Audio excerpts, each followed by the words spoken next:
Picture beauty contest. The contestants have spent hours on their appearance. Their faces are painted, black kohl lining their eyes, white chalk accenting their lips and forehead. Elaborate patterns drawn across their cheeks. Their hair is styled and adorned with feathers, beads, and brass ornaments. They wear the finest clothing. They stand tall, roll their eyes back to show the whites, grin wide to show the straightness of their teeth. They are being judged on the beauty of their eyes, the whiteness of their teeth, and the elegance of their posture. The judges are women. The contestants are men.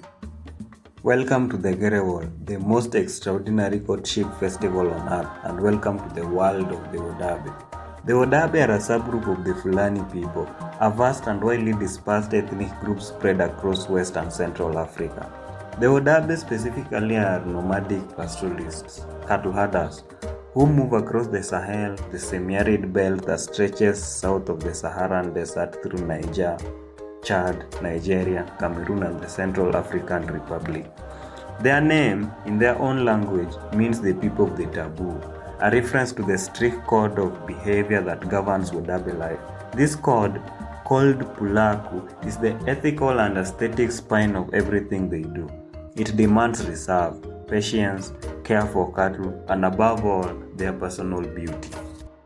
Not beauty as a feminative virtue, beauty as a universal one. In Wodaabe's culture, physical attractiveness and personal elegance are qualities that every human being, male or female, is expected to cultivate and take seriously.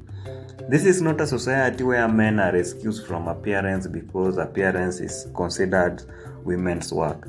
In Wodaabe society, appearance is everyone's work, and the men, arguably, work hardest of all.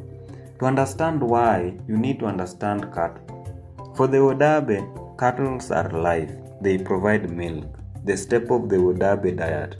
They provide wealth and bride wealth. They are the measure of the man's responsibility, his patience, his connection to the land. A Wodaabe man who loses his herd to drought or disease has lost everything that defines his social standing. The Sahel is one of the most climatically punishing environments on earth, caught between the encroaching Sahara to the north and the unpredictable rains of the savannah to the south. Drought is not a rare catastrophe. It is a recurring reality. The Wodaabe have survived in this landscape for centuries, not through technology or state protection, but through mobility, resilience, and the deep knowledge of their animals and their environment. They are perpetually moving. Their homes are portable. Their wealth walks on four legs, and their social world, their marriages, their alliances, their festivals must be built and rebuilt constantly because the conditions of lives are always shifting. The Gerewol exists, in part, because of this mobility. When scattered clans converge at the end of the dry season, when the rains have returned and the cattle are fat and the worst of the year is behind them, they come together. They trade cattle, they resolve disputes, they arrange marriages, and the Gerewol festival typically lasts 7 days. It is held at the end of the rainy season when multiple Wodaabe clans gather in a single location, a convergence that may only happen once a year, and that serves as the social and spiritual reset of their world. At its center is the dance competition, the Yake, in which young men paint their faces and perform for hours, sometimes through the entire night, under the scrutiny of female judges. The preparation alone takes most of the day. Men apply yellow powder to lighten their skins. The Wodaabe ideal of beauty favor lighter coloring, fine features, and tallness. They outline their eyes with black kohl to make them appear larger and more luminous. They paint a white line down the center of their nose and forehead to make the nose appear longer and thinner. They apply white chalk to their lips to make their teeth appear wider when they smile. And they practice their expressions, the wide eye stare, whites of their eyes exposed, a display of vitality and intensity. The broad, sustained smile, a display of dental perfection, because in a society without dentistry, straight white teeth are a genuine mark of health and genetic quality. These are not arbitrary aesthetics. They are beneath their cultural specificity, signal of health, vigor, and reproductive fitness. The Wodaabe have simply built an entire ritual architecture around them and placed women in the position of evaluating them. The female judges at the Gere wall are not passive observers. They move through the line of dancing men, studying each face.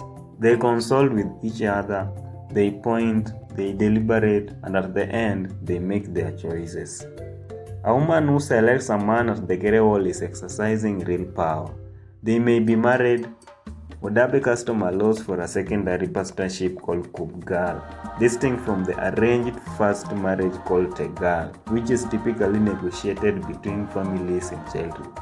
The Gere wall is, among other things, the arena in which women exercise the romantic and sexual agency that their arranged marriages may not have given them.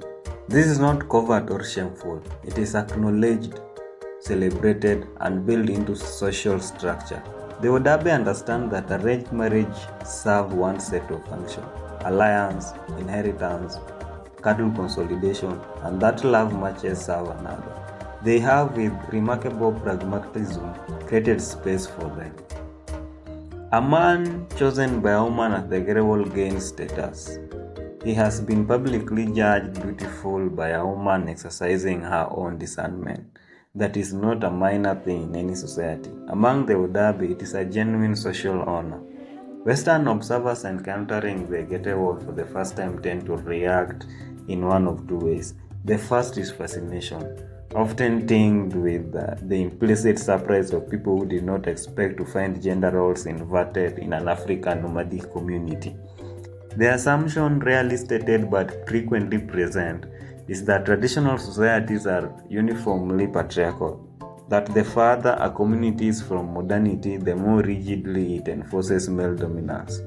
The Wodaabe disrupt that assumption entirely, and some observers find this genuinely disorienting. The second reaction is the romanticization. The Gere wall gets written up as the feminist utopia, a paradise of female empowerment, a model for what human society could be. This is equally misleading. The Wodaabe women have real agency in the specific arena of the Gere wall and in certain aspects of romantic life.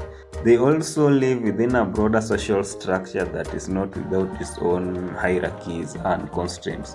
The Kubal marriage, the love match, coexist within the Tegel, the arranged one. Women's agency in one domain does not mean the absence of male authority in others. The Wodaabe are not a utopia. They are a people, complex, contradictory, specific, alive. Beyond the Gere wall, Wodaabe daily life is shaped entirely by the rhythm of their cattle and the demand of the Sahel. Women manage the household, the portable camp, the food preparation, the milk processing.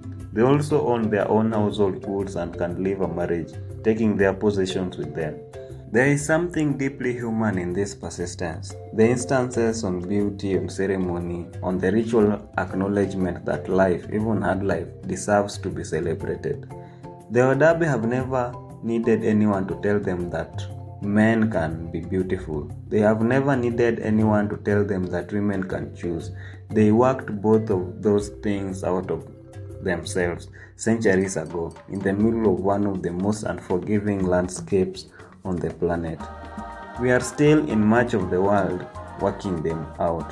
Perhaps the more interesting question is not what we can learn from the Wodaabe about gender or beauty or female empowerment. Maybe the more interesting question is why it took us this long to pay attention.